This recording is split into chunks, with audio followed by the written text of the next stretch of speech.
సార్వభౌముడు నందమూరి తారక రామారావు గారు తెలుగుదేశం పార్టీని రాష్ట్రంలో పెట్టిన తర్వాతే మన బలహీన వర్గాలకి ఆర్థికంగా, రాజకీయంగా, సామాజికంగా అవకాశాలు వచ్చాయని ఒక బీసీ వ్యక్తిగా ధైర్యంగా చెప్పగలుగుతున్నానని చెప్పి మీ అందరికీ తెలియజేస్తున్నాను.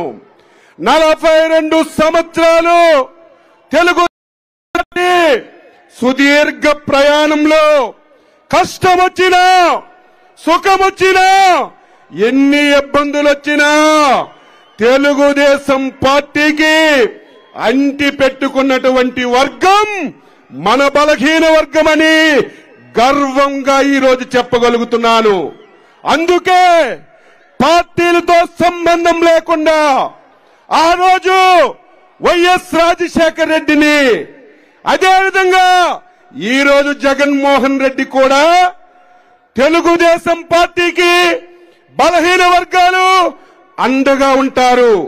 మనం ఏం చేసినా నమ్మరని చెప్పి ఆ రోజు రాజశేఖర రెడ్డి గాని, ఈ రోజు జగన్మోహన్ రెడ్డి గాని బలహీన వర్గాలకి ఉక్కు పాదంతో అణచివేస్తున్నటువంటి విషయాన్ని ప్రతి ఒక్కరం గెలవాలి, ప్రతి ఒక్కరం తెలుసుకోవాలని చెప్పి తెలియజేస్తున్నాను. ఈ రాష్ట్రంలో ఉన్నటువంటి బలహీన వర్గాలారా, బీసీ సోదరులారా, బలహీన వర్గాలు గెలవాలంటే రేపు తెలుగుదేశం పార్టీ, జనసేన గెలవాలి అని చెప్పి మీ అందరికీ తెలియజేస్తున్నాను. ఈ రాష్ట్రంలో 5 సంవత్సరాలైంది జగన్మోహన్ రెడ్డి పరిపాలన చేస్తున్నాడు. ఎంత బాధ, ఆవేదన కలుగుతుందంటే ఈరోజు తెలుగుదేశం పార్టీ అధ్యక్షుడిగా కాదు, ఈ రాష్ట్రంలో పుట్టినటువంటి ఒక పౌరుడిగా, ఒక బలహీన వర్గానికి చెందినటువంటి వ్యక్తిగా ఎన్ని బాధలు పడ్డామో ఒక్కసారి గుర్తు చేస్తున్నాను. నన్ను 80 రోజులు జైల్లో పెట్టాడు. అచ్చెన్నాయుడు చేసిన తప్పేంటి? నేను చేసిన తప్పేంటి? మా నాయకుడు గాని, మేము గాని, మా పార్టీలో ఉన్న వాళ్ళం ఎవరమైనా సరే అవినీతి చేశామని, ఎక్కడైనా ఒక్క పైసా తిన్నామని మీరు నిరూపించగలిగితే మీరు చెప్పిన ప్లేస్ లో తల తీసుకోవడానికి కూడా సిద్ధపడి ఉన్నామని చెప్పి తెలియజేస్తున్నాను. మేం చేసిన తప్పేంటి? అయ్యా జగన్మోహన్ రెడ్డి, ఈ రాష్ట్రాన్ని నాశనం చేస్తున్నావు, బలహీన వర్గాలని, హరిజన గిరిజన వర్గాలని ఈ 5 సంవత్సరాల్లో ఓచకవత కోస్తున్నావు. ఇది ధర్మమా? ఇది న్యాయమా?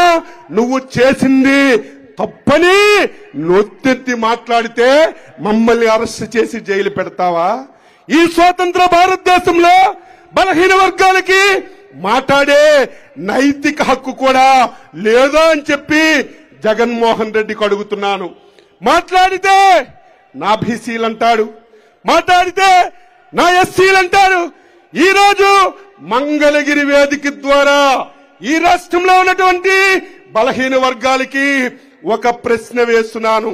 ఈ 5 సంవత్సరాల్లో బలహీన వర్గాలకి ఒక్కటంటే ఒక్కటి మేలు చేసిన కార్యక్రమం చెప్పమని చెప్పి కోరుతున్నాను. చంద్రబాబు నాయకత్వంలో ఆ రోజు బీసీ మంత్రిగా ఒకేసారి 175 రెసిడెన్షియల్ పాఠశాలలు ఇచ్చాం. ఈ రాష్ట్రంలో ప్రతి జిల్లా హెడ్ క్వార్టర్లో ఏదైతే మంచి సెంటర్లో 5 ఎకరాల స్థలం ఇచ్చి 5 కోట్లు మంజూరు చేసి బీసీ భవనాలకి శంకుస్థాపన చేస్తే అన్ని రద్దు చేసి మొత్తం ఆ భూములన్నీ వైసీపీ దొంగలందరూ దోచుకున్నారు. దీనికి సమాధానం చెప్పమని చెప్తున్నాను. ఈరోజు 54 కార్పొరేషన్లు వేశావు.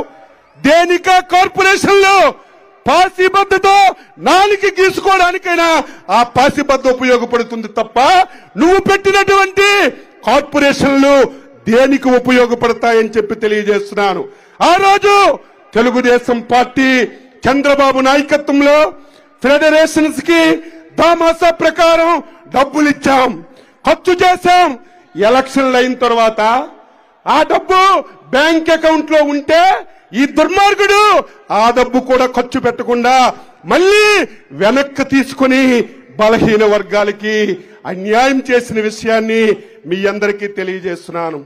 ఈరోజు చేతి వృత్తులు, కుల వృత్తుల వారికి ఆధునికమైనటువంటి పనిముట్లు ఇవ్వాలని, వారు స్వయం ఉపాధితో బతకాలని ఆదరణ పథకం పెట్టాం.